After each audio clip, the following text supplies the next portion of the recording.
नमस्कार, प्रणाम, अभिवादन। आज दिनांक 1 जून 2023, दिन गुरुवार, तिथि द्वादशी। सुंदरकांड सुंदर क्यों और सुंदरकांड की प्रासंगिकता क्या इस कलयुग में भी है? इसी चर्चा में आज जिस प्रसंग को लिया गया है वह प्रसंग त्रिजटा के बाद का है। हनुमान जी जब ये 100 योजन का समुद्र पार करने के लिए उन्होंने उड़ना शुरू किया तो एक निश्चरी थी। निश्चर एक सिंधु में रही, कर माया नभ के खग गहई। कि एक राक्षसी जो कि समुद्र में रहती थी। अब इस राक्षसी की आप विशेषता देखिएगा, ये कोई साधारण राक्षसी नहीं थी। प्रथम अवरोध जो हनुमान जी के सामने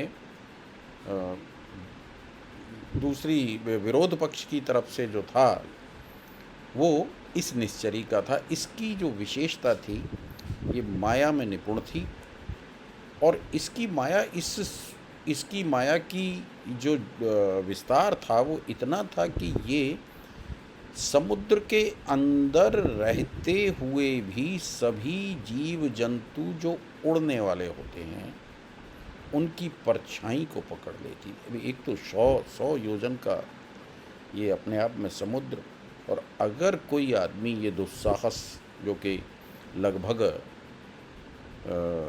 दुष्कर क्या जो कि हो ही नहीं सकता था, उसमें भी एक अगर कोई कल्पना भी करे तो ये कल्पना से परे का था। तो अब हनुमान जी जब उड़े तो निश्चर एक सिंध में रही, कर माया नभ के खग गई। जीव जंतु जे गगन उड़ाई, जल विलोक तिनकी परछाई। और इसके बाद एक चौपाई आती है कि गई छाए सक सो न उड़ाई, गई छाए सक सो न उड़ाई, एहिविद सदा गगन चर खाई।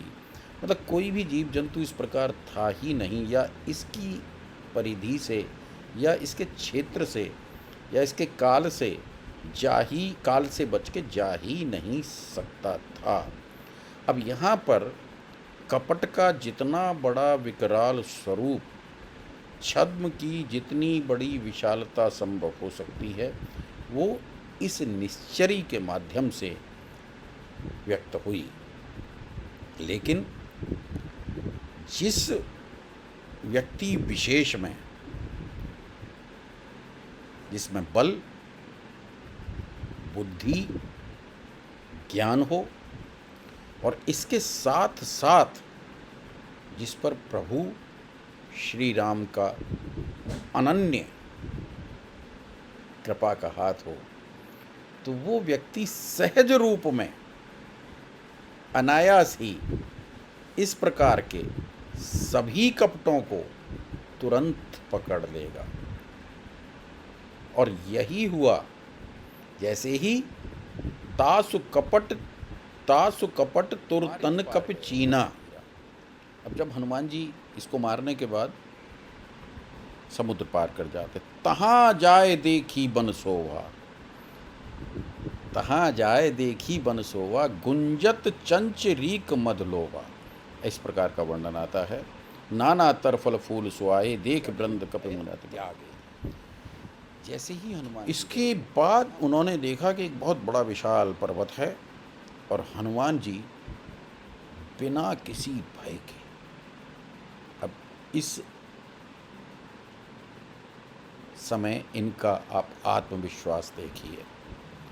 बिल्कुल यानी कि एक तरीके से जब कहा जाए कि ये दुश्मन का क्षेत्र है प्रवेश कर रहे हैं, अंदर कुछ पता नहीं, और बिना भय के वो उस पर्वत के ऊपर चढ़ के सैल विशाल देखि के आगे तापर धाय चढ़े भय त्यागे। यहाँ उन्होंने सर्वप्रथम एक बहुत बड़ा विशाल किला देखा। व्यवस्था का गिर पर चढ़ लंका का कह न जाए अति दुर्ग विषेकी, अति उतंग जल निधि चहुपासा, कनक कोट विचित्र प्रकाशा, इस प्रकार से उन्होंने उसका वर्णन किया है। और इसके बाद में एक छंद है कि कनक कोट विचित्र मन कृत सुंदरा यतना घना, चहु हट्ट हट्ट सुबट्ट बीथी चार, इस प्रकार उन्होंने तुलसीदास जी ने इसमें लंका नगरी की भव्यता और लंका नगरी की जो अपनी एक शान थी, या रावण की जो अपनी एक वैभवशाली और जो उसके ऐश्वर्य का डंका बजता था, उसकी उन्होंने एक झलक वहाँ देखी। इसके बाद कुछ इस तरीके से इसमें एक दोहा आता है, पुर रखवारे देख बहु कप मन कीन विचार, अति लघु रूप धरों निस नगर करूं पैसार के। विभिन्न प्रकार के द्वारों पर भिन्न भिन्न प्रकार के जो राक्षस हैं, योद्धा हैं, वो सब उनकी रखवाली कर रहे हैं। तो मुझे इसी चर्चा को फिर जारी रखते हुए प्रभु कृपा से एक अन्य चर्चा को जन्म देंगे। नमस्कार, प्रणाम। एक बात और, दिल के किसी कोने में या आपके मनोभाव में इस चर्चा को सुनने के बाद कहीं भी लेश मात्र भी कोई सुखद अनुभूति का एहसास हुआ हो, तो अवश्य इस नीव चैनल को सब्सक्राइब करें।